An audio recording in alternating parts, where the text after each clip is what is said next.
Fils et du Saint-Esprit. Amen. Le Seigneur soit avec vous.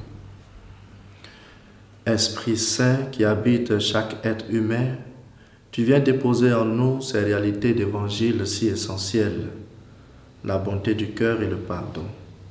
Aimer et l'exprimer par notre vie, aimer avec la bonté du cœur et pardonner. Là, tu nous donnes de trouver une des sources de la paix et de la joie. Évangile de Jésus-Christ selon saint Marc.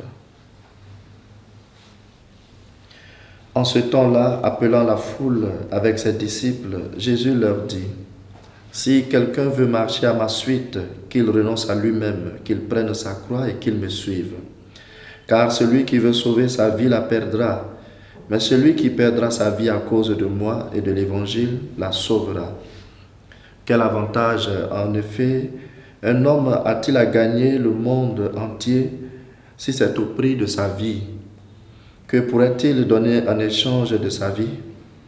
Celui qui a honte de moi et de mes paroles dans cette génération adultère et pécheresse, le Fils de l'homme aussi aura honte de lui quand il viendra dans la gloire de son Père avec les saints anges. » Et il leur disait : « Amen, je vous le dis, parmi ceux qui sont ici, certains ne connaîtront pas la mort avant d'avoir vu le règne de Dieu venu avec puissance. » Acclamons la parole de Dieu.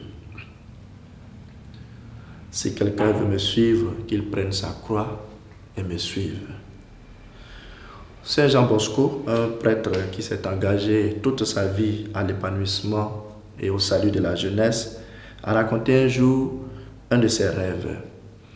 Il devait parcourir avec ses disciples, dans le rêve bien sûr, un chemin parsemé de roses, et il devait marcher sans chaussures sur ce chemin.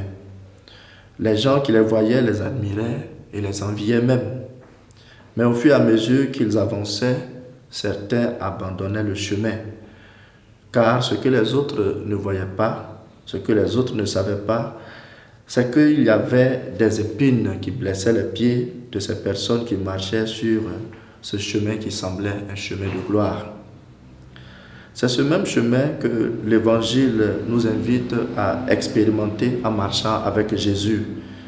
Le chemin est beau, mais les souffrances qui peuvent décourager les gens n'y manquent pas. Et Jésus nous dit qu'il n'y a pas de Pâques sans Vendredi Saint, et que celui qui veut le suivre doit être prêt à supporter sa croix, à prendre sa part de souffrance qui vient nécessairement par les choix que nous opérons une fois que nous sommes chrétiens, une fois que nous rejetons Satan et que nous choisissons Jésus-Christ.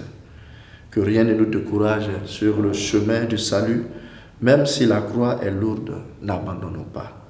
Et que Dieu Tout-Puissant nous bénisse, le Père, le Fils et le Saint-Esprit. Amen.